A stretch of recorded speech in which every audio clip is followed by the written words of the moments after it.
मेरे और सुमित के बीटेक के 4 साल पूरे हुए। फिर मुझे और सुमित को नौकरी मिलते ही हमने सबसे पहले अपने रिश्ते के बारे में अपने अपने घर में बता दिया। बीटेक के पहले साल में ही मैं और सुमित एक दूसरे से प्यार करने लग गए थे और तब से अब तक आज के दिन का इंतज़ार हम दोनों ने ही बेसब्री से किया। शुरू शुरू में थोड़ा ना नुकुर किया हमारे घर वालों ने, लेकिन आखिर में मान ही गए और हम दोनों की शादी तय हो गई। हम दोनों की तो खुशी का ठिकाना ही न था। 4 सालों से हर रोज़ अपने आप को दुल्हन के जोड़ों में देखती थी। बहुत सारे ख्वाब सजाए थे हम दोनों ने मिलकर। अब जब ये सारे ख्वाब सच होने वाले थे तो मुझे अपनी किस्मत पर यकीन ही नहीं हो रहा था। शादी तय होते ही मैं और Sumit pre wedding photoshoot, honeymoon और न जाने क्या क्या प्लानिंग करने लगे थे। हमारे घर वाले हमारी खुशी देखकर बहुत खुश थे। सुमित का परिवार भी बहुत अच्छा था। उन्होंने शादी में कोई भी मांग नहीं रखी थी, लेकिन हर माँ बाप अपनी तरफ से शादी में कोई कमी नहीं छोड़ना चाहते। मेरे माँ बाबा भी ऐसे ही थे। बाबा ने माँ को बोल रखा था, मेरी बेटी की शादी में कोई भी कमी नहीं रहनी चाहिए।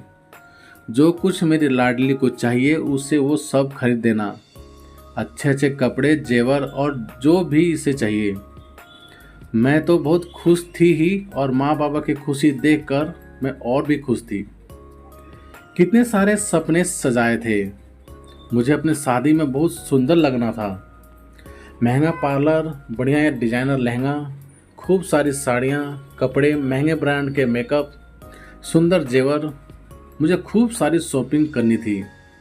मैंने और माँ ने शॉपिंग शुरू की, लेकिन मेरे सपने इतने थे कि बजट बिगड़ ही जाता था हर बार। एक दिन मैंने माँ को बाबा से बात करते सुना, अपनी बेटी के सपने बहुत बड़े हैं। इतने महंगे सामान के लिए पैसे कहाँ से आएंगे और शादी के इतने सारे खर्चे और भी तो हैं अभी। बाबा बोले कोई बात नहीं, उसे जो चाहिए वो दिलवा दो। अब तो शादी हो रही है उसकी, जब बेटी विदा हो जाएगी तब मैं कहाँ उसकी ख्वाहिशें पूरी करने जाऊँगा। मैं बैंक से कर्ज ले लेता हूँ, लेकिन तुम कोई भी कमी न रखना उसकी ख्वाहिशों में, और ये कर्ज वाली बात उसे न पता चले, ध्यान रखना। माँ बाबा की बातें सुनकर अचानक ही मैं अपने सपनों की दुनिया से बाहर आ गई। ये मैं क्या कर रही थी? हमेशा तो दहेज का आरोप लड़कों वालों पर लगता है, जिसके बोझ के तले लड़की वाले दब जाते हैं। और यहाँ मैं क्या कर रही हूँ? मैं अपना दहेज खुद ही मांग रही हूँ। अपने माँ बाबा को कर्ज के बोझ के तले खुद ही दबा रही हूँ। मैं तो शादी करके चली जाऊँगी, फिर मेरे बाबा इस उम्र में जीवन भर कर्ज उतारते रहेंगे। नहीं नहीं, मैं ऐसा नहीं कर सकती।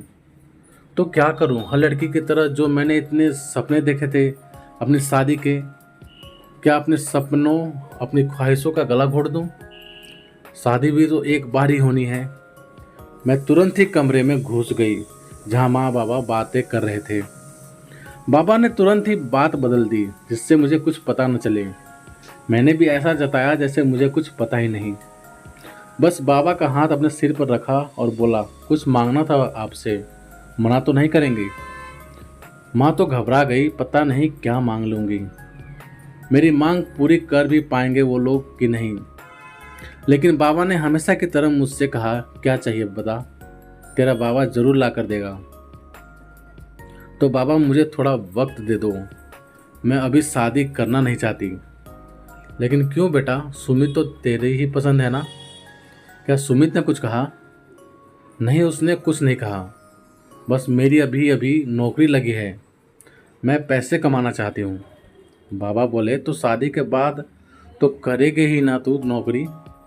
न चाहते हुए भी मेरी आंखों में आंसू आ गए। मैं बोली, बाबा आपकी ये बेटी आपको कर्ज में नहीं देख सकती। बेटा ये तो हर बाप का सपना होता है, बेटी की शादी धूमधाम से करे, उसमें तुम क्यों परेशान हो रही हो? मैं अपनी ख्वाहिशों का भवन आपको कर्ज के बोझ के तले दबाकर नहीं खड़ा कर सकती। मैं पैसे इकट्ठे कर अपनी शादी का खर्च खुद उठाऊंगी। बस अब मैं कुछ नहीं सुनने वाली। माँ बोली, लेकिन सुमित वो रुकेगा तेरे लिए? अगर मेरा चुनाव सही होगा तो वो ज़रूर रुकेगा, नहीं तो मुझे कोई फर्क नहीं पड़ता। जब भी जिससे भी शादी करूँगी अपना खर्च खुद उठाऊँगी। आपने इसलिए तो मुझे इस लायक बनाया है, मुझे पढ़ाया लिखाया, मुझे काबिल बनाया जिससे मैं कमा सकूं। मेरी पढ़ाई में आप पहले भी बहुत खर्च कर चुके हैं और अब मैं इस लायक बन चुकी हूं कि अपना खर्चा खुद उठा सकूं, अपने सपनों को पूरा कर सकूं। सुमित और साक्षी की शादी 5 साल बाद धूमधाम से हुई। साक्षी ने अपनी शादी में अपने सारे अरमान पूरे किए। आज साक्षी के माँ बाबा को बहुत गर्व हो रहा था अपनी बेटी पर। तो प्यारे दोस्तों, आप सभी को ये कहानी कैसी लगी प्लीज़ कमेंट करके हमें ज़रूर बताना। यदि कहानी आप सभी को पसंद आई हो तो लाइक करना, शेयर करना और चैनल पर नए हो तो चैनल को सब्सक्राइब भी ज़रूर कर देना। तो चलिए दोस्तों, मिलते हैं आप सभी से एक और नई कहानी के साथ। तब तक के लिए जय हिंद, वंदे मातरम।